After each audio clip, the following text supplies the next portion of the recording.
प्रश्न तुमचे, उत्तर आमचे. अचूक, निर्भीड आणि सडेतोड. लोकशाहीचा खरा मंत्र म्हणजेच न्यूज लोक. मंत्री छगन भुजबळ यांच्या सूचनेनुसार राष्ट्रवादी काँग्रेसचे प्रदेश सरचिटणीस दिलीप अण्णा खैरे यांनी येवला शहरातील नगर मनमाड रोडवरील विंचूर चौफुली परिसरात येथे अनेक दिवसांपासून साचलेल्या गटारीच्या पाण्याच्या समस्येची दखल घेत आज सार्वजनिक बांधकाम विभाग व येवला नगर परिषद अधिकाऱ्यांची संयुक्त भेट घेतली. यावेळी संबंधित भुयारी गटार कंत्राटदारांना तात्काळ सूचना देऊन आजच काम सुरू करून लवकरात लवकर गटारीचे काम पूर्ण करण्याचे आदेश देण्यात आले, जेणेकरून रस्त्यावर गटारीचे पाणी येणार नाही व नागरिकांना त्रास होणार नाही. याप्रसंगी विशेष कार्याधिकारी महेश पैठणकर, शहरीश भामरे, स्वीय सहाय्यक बाळासाहेब लोखंडे, नगराध्यक्ष राजेंद्र लोणारी, गटनेते दीपक लोणारी तसेच नगरसेवक, पदाधिकारी व कार्यकर्ते मोठ्या संख्येने उपस्थित होते.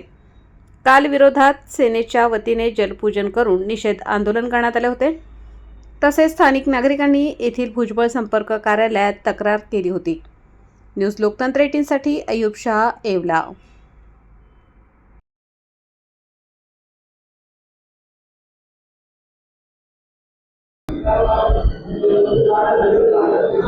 आज येवला शहरातील नगर मनमाड रोडवरील लक्करकोट आणि बस स्टँड ह्या दोन्ही ठिकाणावरून रस्त्यावरती गटाराचं पाणी वाहत असलेलं दिसून आल्याबरोबर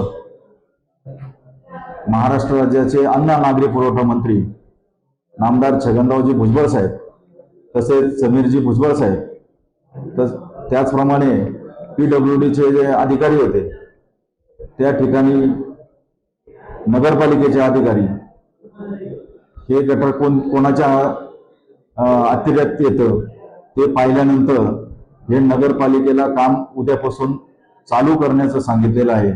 यावेळेस राष्ट्रवादी काँग्रेस पक्षाचे प्रदेश सरचिटणीस दिलीप अण्णा खैरे, नगराध्यक्ष राजेजी लोणारी, गटनेते दीपकजी लोणारी, त्याचप्रमाणे राष्ट्रवादी काँग्रेस पक्षाचे सर्व पदाधिकारी, नगरसेवक या ठिकाणी उपस्थित होते.